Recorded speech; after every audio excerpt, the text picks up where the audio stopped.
Have you ever stopped to consider how the people around you shape your character and your mindset? In a world that constantly pulls us in different directions, where distractions are endless, it's crucial to pay attention to the company you keep. As the great Stoic philosopher Epictetus once said, "We become what we repeatedly do." But what happens when what we repeatedly do is influenced by the wrong people? How do you safeguard your inner tranquility, your pursuit of virtue, when surrounded by those who drain your energy, cloud your judgment, or lead you astray from the Stoic path? In this video, we're going to dive deep into the kinds of people you should be wary of. We'll explore how these individuals can derail your personal growth, impede your progress in Stoicism, and ultimately disrupt the peace you work so hard to cultivate. By the end of this journey, you'll have a clear understanding of the relationships that are worth nurturing and those that you must let go of to protect your mental and emotional well-being. So, are you ready to explore this path to personal wisdom? Let's take a closer look at the 10 types of people you should avoid if you're serious about mastering the Stoic way of life.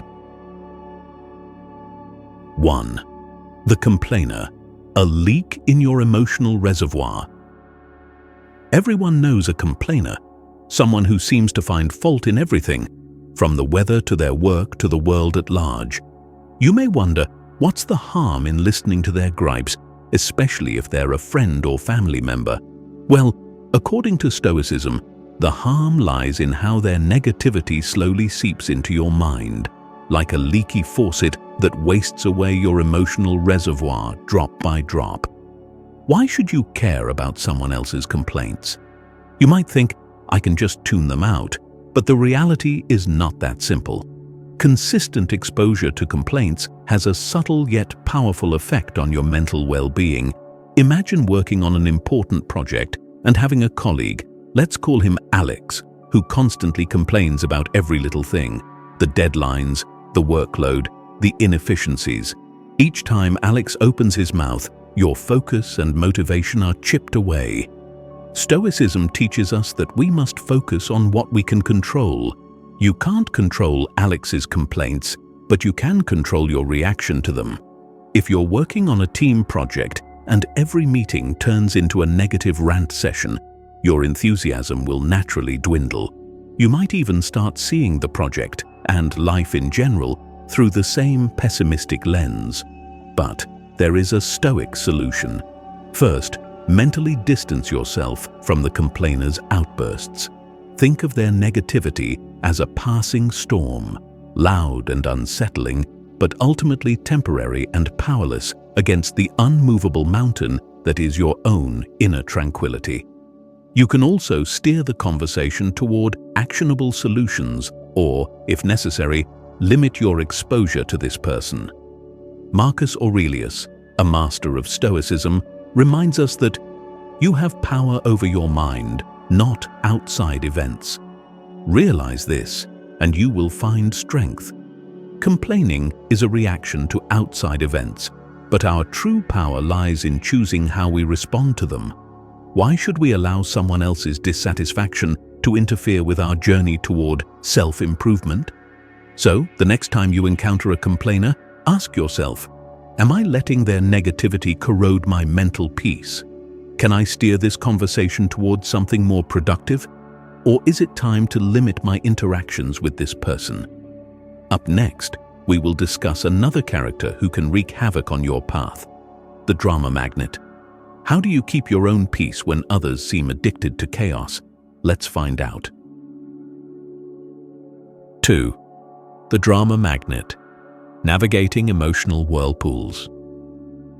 Drama magnets are like whirlpools in the calm seas of your life. Their crises and conflicts are never-ending, and before you know it, you're sucked into their vortex of chaos. Why do we sometimes find ourselves drawn to these people, despite the emotional turmoil they create? Is it because their lives seem full of energy, and we mistake that for excitement? In reality, these individuals often bring unnecessary stress and distraction, pulling you away from the tranquility that Stoicism values so deeply. Imagine sailing your life's ship through calm waters, But then you encounter a drama magnet, perhaps a friend or colleague who's constantly in some form of conflict. Their battles quickly become your own. Let's call this person Sarah. She always seems to be at the center of some new controversy within your social circle, escalating minor disagreements into full-blown arguments. Each time you meet, Sarah spends hours recounting the latest dramatic episode, dragging you into her emotional chaos. How does Stoicism advise handling such a person? The first step is to recognize that you cannot control Sarah's actions, but you can control whether or not you get involved in her dramas. Marcus Aurelius reminds us that the happiness of your life depends upon the quality of your thoughts. If your thoughts are constantly focused on Sarah's battles, how can you maintain your own sense of peace? To protect your tranquility, consider using the technique of reflective listening. Rather than offering solutions or getting emotionally involved, simply reflect her feelings back to her in a non-judgmental way. For example, if Sarah is venting about someone disagreeing with her, you might say, "It sounds like you're frustrated by the disagreement." This technique allows you to acknowledge her feelings without being pulled into the emotional storm. If Sarah continues to stir up conflict and it begins to affect your emotional balance, it might be time to apply another Stoic principle: selective availability. Don't be afraid to create space between you and the drama magnet. Your time and emotional energy are valuable resources, and Stoicism teaches us to guard them carefully. Now, as we move forward, think about the people in your life who may be stirring up unnecessary drama. Can you practice setting boundaries, even if it feels uncomfortable? Coming up, we'll talk about another kind of person who can undermine your growth, the Naysayer. Stay with us to learn how to protect yourself from their cloud of doubt. 3. The Naysayer. Clouds of doubt in your sky of potential. The Naysayer is someone who, intentionally or not, plants seeds of doubt in your mind. They may genuinely believe they're helping you by pointing out the difficulties or the risks in your path. But instead of offering constructive criticism, they flood your mind with negativity. Their words start to echo in your thoughts, slowly dimming the light of your own ambition. Picture yourself excited about a new venture, whether it's switching careers, starting a business, or pursuing a personal passion. You've done your research, built up the courage, and you're ready to take the leap. But then, you share your idea with a Naysayer. Immediately, they start pointing out all the reasons why it won't work. The market is too competitive. Do you really have the skills for that? Or what if you fail? Before you know it, their doubts begin to merge with your own fears, and you start questioning your decision. Stoicism offers us a way to guard against the Naysayer's influence. First, we must remind ourselves that we cannot control what others think or say, but we do have control over how we interpret their words and whether we let them affect us. As Epictetus said, "It's not what happens to you, but how you react to it that matters." Instead of internalizing their doubts, use them as an opportunity to strengthen your resolve. A practical technique is to ask yourself, what is the truth in what they're saying, and how can I use it to improve my plan? This shifts your mindset from one of passive doubt to one of active problem solving. If someone tells you the market is too competitive, ask yourself, how can I differentiate myself? If they question your skills, turn it into motivation to learn and grow. At the same time, you must also guard against taking on their negativity as your own. Sometimes, the naysayers' fears are more about their own limitations than yours. Why should their inability to see a solution become your obstacle? This brings us to a crucial point. If you want to stay committed to your own path, surround yourself with people who challenge you constructively, not those who shut you down with negativity. It's also worth considering how you respond to the naysayers in your life. Are you taking their words too much to heart, or are you using them as fuel for your own growth? Now, as we move forward, take a moment to reflect. Do you have naysayers in your life, and how do you respond to them? If this resonates with you, keep watching, because the next person to avoid is someone who brings a completely different kind of disruption to your life. The toxic positivist. 4. The toxic positivist. Glittering optimism that blinds you. Toxic positivity is often disguised as support, but in reality, it dismisses the complexity of your experiences. When you face challenges or difficulties, this person will tell you to just be happy, look on the bright side, or everything happens for a reason. While these statements might seem uplifting on the surface, they can actually invalidate your emotions and prevent you from processing what you're truly feeling. Imagine you're going through a tough breakup, feeling heartbroken and confused. You turn to a friend for support, but instead of acknowledging your pain, they say something like, "There are plenty of fish in the sea," or "At least you're healthy." These statements, while intended to comfort, overlook the very real emotions you're experiencing. Stoicism doesn't shy away from life's difficulties. It teaches us to confront challenges head-on and to accept both positive and negative emotions as part of the human experience. Marcus Aurelius wrote, "Accept the things to which fate binds you, and love the people with whom fate brings you together, but do so with all your heart." This means acknowledging the reality of your emotions and learning from them, rather than suppressing them under a layer of forced positivity. When dealing with a toxic positivist, it's important to maintain emotional granularity, the ability to distinguish and accept a wide range of emotions. If they tell you to just be happy, you can respond by saying, "I'm grateful for my health, but it's also okay for me to feel sad about this situation." In this way, you honor both your positive and negative feelings without being pulled into the toxic cycle of constant, unrealistic optimism. As we continue, ask yourself, do you have people in your life who dismiss your struggles with hollow positivity? How can you balance gratitude with a realistic acknowledgement of life's challenges? Now that we've discussed the dangers of toxic positivity, it's time to look at another type of person who can hinder your progress: the victim. Keep watching to learn how to avoid falling into the trap of constantly blaming external circumstances. 5. The victim, a prisoner of their own narrative. The victim mindset is one of the most subtle yet insidious obstacles to personal growth. This person constantly sees themselves as helpless, stuck in a cycle of misfortune caused by external circumstances. In their eyes, everything that goes wrong is someone else's fault. The chessboard is rigged, the pieces are against them, and the world owes them better treatment.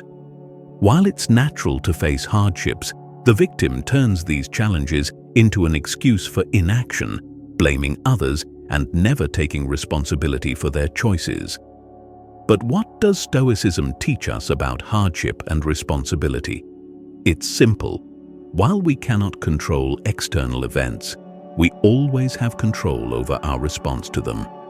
Marcus Aurelius put it best when he said, "Reject your sense of injury, and the injury itself disappears."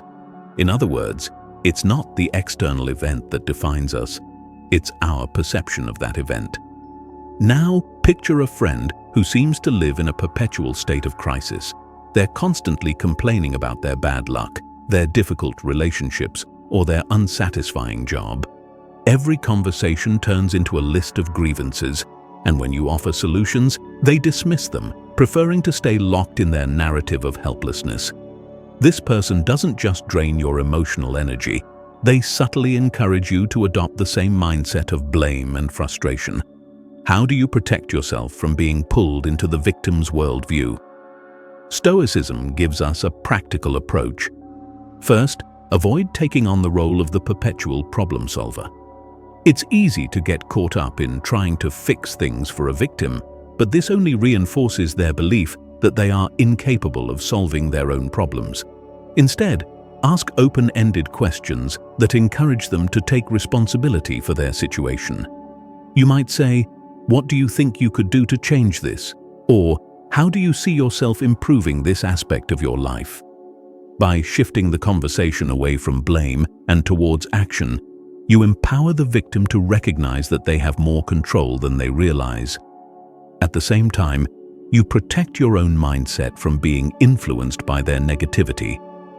Another important lesson from Stoicism is the idea of personal accountability.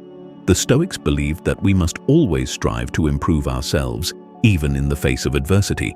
So, when you encounter a victim, ask yourself, am I taking full responsibility for my own actions, or am I subtly adopting their habit of blaming external factors? As Epictetus said, we are disturbed not by events, but by the views we take of them. The victim sees the world as a hostile place, full of obstacles. The Stoic, however, sees these obstacles as opportunities for growth. As we move forward, consider this. Do you have someone in your life who fits the victim mentality? More importantly, are you ever tempted to adopt that mindset yourself? If so, how can you shift your perspective to focus on what you can control? Next, we'll explore the time vampire, a person who may not seem as overtly negative as the victim, but who can still sap your time, energy, and focus if you're not careful. 6. The time vampire, the thief of your most precious resource. Time is perhaps our most valuable resource. Unlike money or material possessions, it's something we can never get back once it's spent. A Stoic approach to life values time highly, urging us to use it wisely, with intention and purpose. But what happens when someone in your life is constantly robbing you of this precious resource? Enter the time vampire, someone who, often without realizing it, consumes your time with endless demands, unproductive conversations, and trivial distractions. Have you ever had a friend who calls you out of the blue, only to spend hours talking about nothing in particular? Or a colleague who regularly interrupts your workflow with unnecessary questions or minor concerns, throwing off your entire day? These time vampires may not have malicious intent, but their actions can disrupt your focus, productivity, and peace of mind. Stoicism teaches us to value every moment and to spend our time in ways that align with our goals and virtues. Seneca famously wrote, "It is not that we have a short space of time, but that we waste much of it." The Stoic mindset is one of careful management, of not letting distractions and interruptions pull us away from the things that truly matter. So, how do you deal with the time vampire? The first step is to set clear boundaries. Be firm but polite when communicating your availability. If a friend regularly calls you during your workday or interrupts your focus, it's okay to say, "I'm in the middle of something right now. Can we talk later?" Similarly, in a professional setting, you can redirect unnecessary interruptions by suggesting more efficient ways to communicate, such as via email for non-urgent matters. Another strategy is to create focus periods, blocks of time where you concentrate solely on your work or personal growth without distractions. Let the people around you know that during these times, you are not available. This not only helps protect your time, but also trains those around you to respect your schedule. But here's where Stoicism goes deeper. It's not just about guarding your time from others, it's also about how you choose to spend it. Are you mindful of how you use your own time, or do you allow yourself to be distracted by trivialities? Seneca also said, "As is a tale, so is life. Not how long it is, but how good it is what matters." It's a reminder to focus not just on protecting our time, but on filling it with meaning. Ask yourself, are there time vampires in your life, and how can you set boundaries with them? More importantly, are you being your own time vampire, wasting precious moments on distractions that don't align with your values? If you've made it this far, I want to remind you how important it is to stay until the end of this video. We've already covered 6 types of people who can derail your Stoic journey, but there are still 4 more to discuss. Each of these behaviors has the potential to disrupt your inner peace, and by understanding them, you're taking a crucial step toward guarding your time, energy, and tranquility. Let's continue with the manipulator. 7. The manipulator, rewriting your script without you knowing. Manipulators are like shadowy producers in the story of your life, subtly rewriting your script to suit their own needs and desires. Often, they don't use direct force, but rather rely on emotional or psychological tricks to get you to act in ways that benefit them. Whether through guilt, flattery, or deceit, these individuals have a way of making you feel like you owe them something, or that their needs should always come first. Do you have someone in your life who seems to always get their way, even at your expense? Maybe a friend who regularly convinces you to pay for dinner by playing on your empathy, saying things like, "I've had such a rough month, and you've been doing so well. It wouldn't mean much to you, but it would mean a lot to me." Or perhaps a colleague who subtly shifts blame onto you whenever things go wrong, making you feel responsible for their mistakes. Stoicism teaches us to maintain our personal autonomy and not to let others manipulate our actions.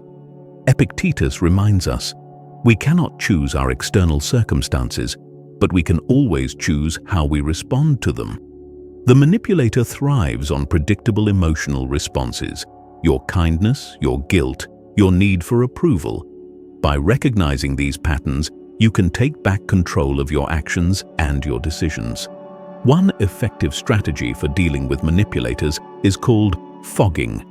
When they try to manipulate you with guilt or flattery, acknowledge any truth in their statement, but refuse to be moved by their emotional tactics. For example, if they say, "You're so successful, you should cover dinner," you might respond, "I'm glad I've been doing well, but let's split the bill as we usually do." This acknowledges their statement without giving in to their manipulation. Another key tactic is setting clear boundaries and sticking to them. If a manipulator tries to involve you in something you're uncomfortable with, whether it's lending money or taking on extra work, it's perfectly acceptable to say no.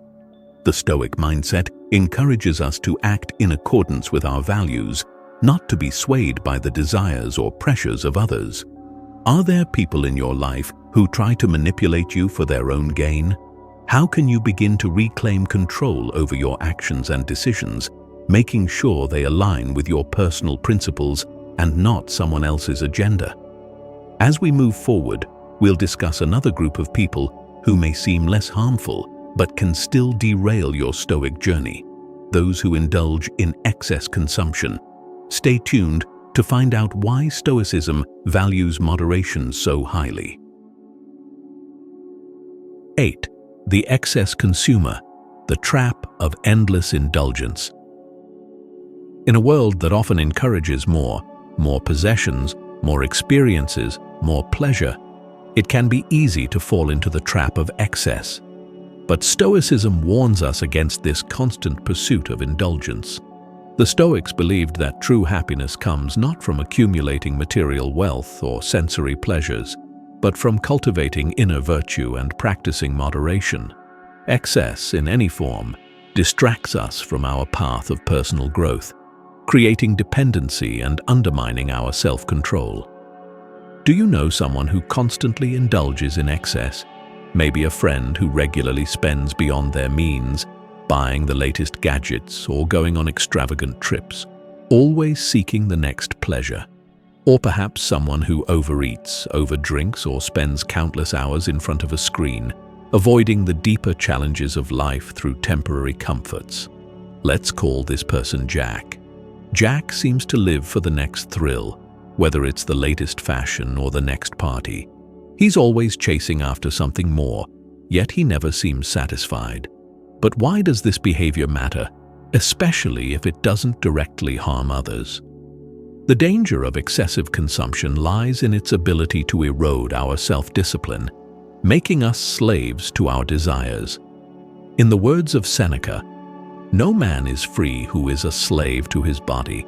When we let our appetites control us, we lose the freedom to choose our actions based on reason and virtue. Instead, we become reactive, constantly seeking the next pleasure, and in doing so, we sacrifice long-term fulfillment for short-term gratification. Imagine Jack's life as a garden. Rather than tending to it carefully, planting seeds of wisdom and cultivating his character, he is constantly distracted by the desire to acquire more. He might plant a few flowers, but he's too busy chasing after the next shiny object to nurture them. Over time, his garden becomes overgrown with weeds, unresolved problems, neglected relationships, and a lack of personal growth. How does Stoicism guide us away from this path?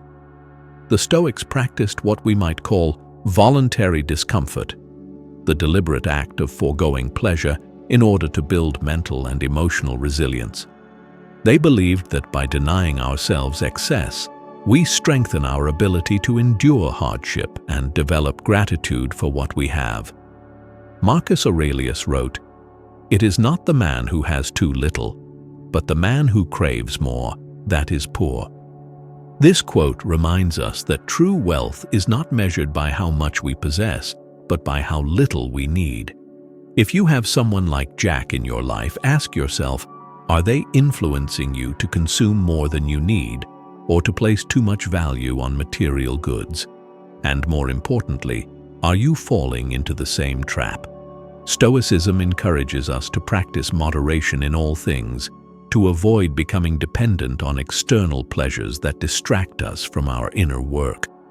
Next, we'll explore another type of person who poses a different kind of threat to your well-being: the gossip. How does indulging in gossip erode your personal integrity, and how can you avoid being swept up in it? Let's find out. 9. The gossip, sowing seeds of distrust and division. Gossip may seem harmless at first. After all, what's the harm in sharing a bit of juicy information about someone else, especially if it's true? But Stoicism teaches us that indulging in gossip not only damages others, it also erodes our own character. Marcus Aurelius once said, "Don't waste time arguing about what a good man should be. Be one." When we engage in gossip, we are not acting in accordance with virtue. Instead, we are allowing ourselves to be distracted by trivial matters that have nothing to do with our personal growth. Have you ever been in a situation where gossip seems to flow freely? Perhaps you work in an office where rumors spread quickly, or you have friends who enjoy talking about the missteps and misfortunes of others. At first, it might seem like harmless chatter, but over time, you start to notice the corrosive effects. Gossip creates an environment of mistrust, where people feel judged and relationships are weakened. Let's say you've just completed an important project at work, and you're proud of the results. But a few days later, you overhear colleagues gossiping about you, questioning your abilities, or making assumptions about how you achieved your success. Even if the rumors aren't true, the damage is done. Gossip undermines trust and creates divisions, not just between colleagues, but within yourself, as you start to second-guess your own abilities. But why do people gossip? Often, it stems from insecurity or a need to feel superior. By focusing on the flaws or mistakes of others, the gossip deflects attention away from their own shortcomings. Stoicism teaches us to rise above this behavior, to focus on our own path of virtue rather than getting entangled in the pettiness of others. So, how do you protect yourself from the toxic effects of gossip? First, avoid participating in it. When someone starts to share rumors or criticize others, steer the conversation in a different direction. You might say, "I'd rather not discuss that," or "Let's focus on something more productive." By refusing to engage, you set a clear boundary that your time and energy are too valuable to waste on gossip. Additionally, remind yourself of the Stoic principle of focusing on what is within your control. You cannot control what others say or think, but you can control how you respond. Rather than letting gossip affect your self-esteem or your relationships, stay grounded in your own sense of integrity. In the long run, it's your actions, not the rumors of others, that will define your character. Now that we've discussed the damage caused by gossip, let's move on to the final type of person you should avoid, the Lord of Pessimism. How do you protect your mindset from those who constantly see the world through a dark lens? Let's find out. 10. The Lord of Pessimism, a cloud over your potential. Some people see the world through a constant filter of negativity. No matter what the situation, they focus on the worst-case scenario, the flaws, the potential failures. These people, whom we might call lords of pessimism, are like dark clouds that hover over every opportunity, dimming the light of possibility.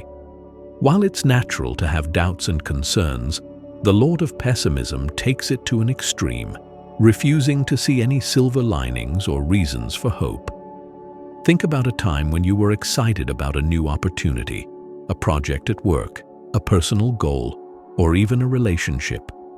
You're filled with optimism and energy, ready to face the challenges ahead. But then, you share your plans with someone who immediately starts pointing out everything that could go wrong. What if you fail? The odds are against you. It's not worth the risk. Suddenly, their negativity starts to seep into your mind, and what once seemed like an exciting challenge now feels like a daunting, impossible task. The problem with pessimists is not just their negativity, it's their ability to make you doubt your own potential. Stoicism teaches us to focus on what we can control, and one of the most important things we can control is our perspective. Marcus Aurelius reminds us, reject your sense of injury, and the injury itself disappears.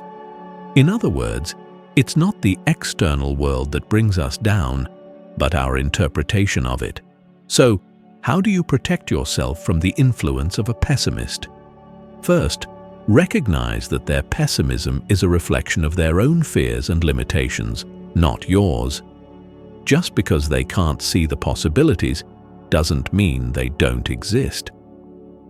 When someone starts to cloud your vision with negativity, ask yourself, is this a rational concern, or are they projecting their own fears onto me? By distancing yourself emotionally from their negativity, you can keep your own mindset clear and focused on what's possible. Next, practice the Stoic technique of premeditatio malorum, or premeditation of evils. This involves mentally preparing for potential obstacles and difficulties, not with fear, but with acceptance. By acknowledging that challenges will arise, you can approach them with a calm and rational mindset, rather than being blindsided by fear. This allows you to stay focused on solutions, rather than getting stuck in the pessimistic mindset of what if. As we conclude this journey through the 10 types of people to avoid, remember this: your social circle has a profound impact on your growth, your mindset, and your ability to practice Stoicism. By recognizing and distancing yourself from these harmful behaviors, you protect your mental peace and create space for relationships that uplift and inspire you. By now, you've seen how various types of people can derail your progress in Stoicism and pull you away from your pursuit of virtue. Whether it's the complainer, the drama magnet, the naysayer, or the gossip, these individuals can subtly erode your mental peace and clarity. But by recognizing these behaviors and setting firm boundaries, you can protect yourself and stay true to your path. Remember, Stoicism teaches us that while we cannot control the actions or attitudes of others, we can always control how we respond to them. Surround yourself with people who encourage your growth, challenge you constructively, and respect your time and energy.